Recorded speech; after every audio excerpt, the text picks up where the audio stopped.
I'm running a little lower tire pressure today, so I get a little more traction on the wet roads. It's a good idea to do that when it's wet or icy. Give yourself a little more grip.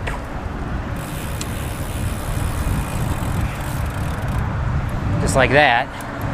Just skidded out there a little bit and almost fell. One time I got a bee stuck in my helmet. It like went through one of the vents. There's not really any way of avoiding that. You could sort of drape the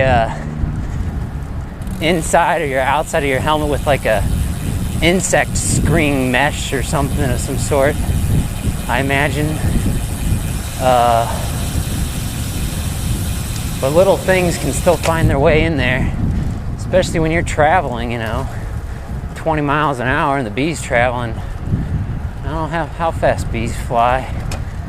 I don't know. 5 miles per hour, 10 miles per hour, I don't know. So you're getting hit, it's gonna get squished and fly through anyway. And it'll start stinging you if you aggravate it. Because I've had that happen to me twice, where I had a bee stuck in my helmet. One time I wasn't really sure what it was, and I didn't stop right away. And eventually figured it out. I was like, had to pull over. Luckily I didn't crash or anything. Take my helmet off and get it out of there. Another time I got at least what I thought was a bee, fly through one of the vent holes in my helmet. And I stopped almost immediately and just took my helmet off and let it fly out. Not the bee's fault. It's a crazy cyclist.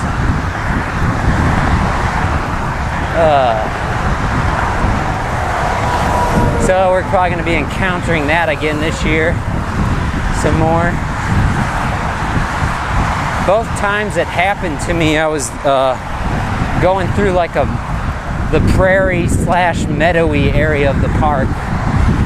There's a bunch of tall grass and flowers, and I imagine a lot of bees.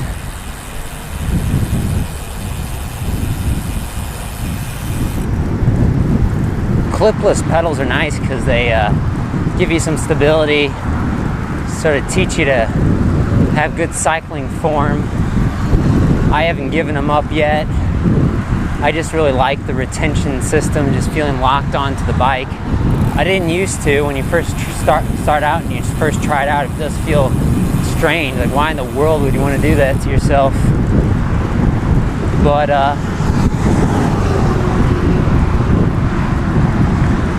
anyway, I like it. Although there have been tests that have shown for many people using clipless pedals and shoes doesn't really improve their efficiency much at all. But like I said, I think it improves your form and helps prevent injuries. At least if you have a good tight system, but a little bit of float, a little bit of wiggle room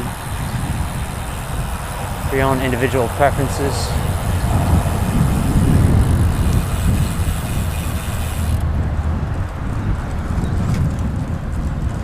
But the test showed that it didn't really make much difference because a lot of times you think, if you get clipless pedals, you think you're going to pull up and get that extra power advantage, when you push down and pull up. I'm sure pro riders do that. What you're supposed to do is pedal in a circle, of course, in a perfect circle, but a circle slightly smaller than the circle created by the pedal axle. So you imagine making a whole bunch of really little circles. I just noticed back there to my right there's actually a bike lane. I imagine it only goes for about a quarter mile and then it disappears. It's the problem when you're in an older city, and by older I mean, I don't know, older than 100 years, which is most cities. The streets are so narrow, you can't really add bike lanes. They did in New York City. I don't know what the history is in New York City. Like, they've always had wide lanes, or they used to have blocks of buildings and they just tore them down, or they used to actually have grass in New York City, and now all the landscaping is pretty much gone in Manhattan. Missed the light.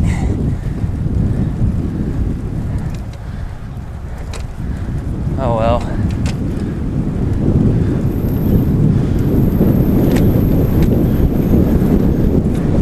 Maybe I did.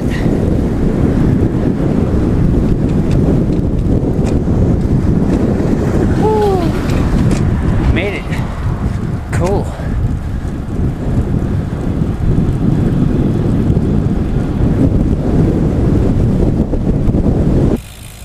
A lot of people on this street today.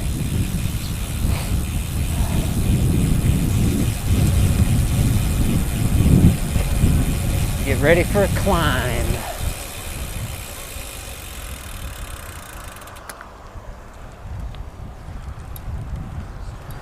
Okay.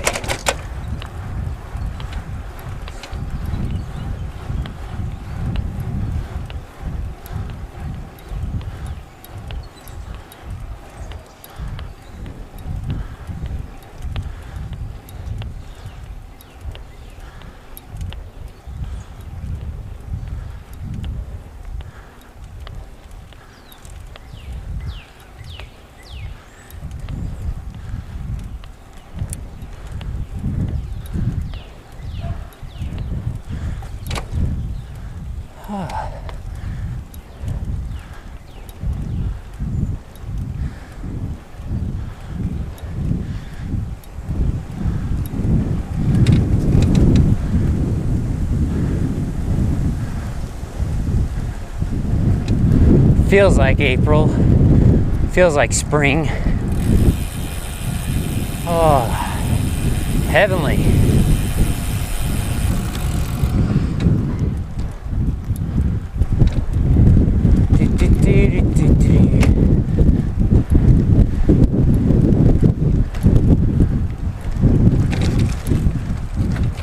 It's like, this looks like flat tire heaven right here. All right. Okay. Need to make a left.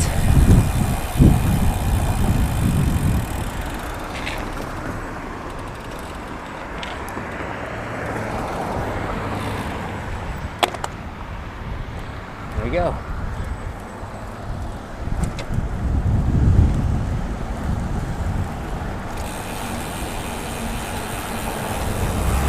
Alrighty then, see you next time.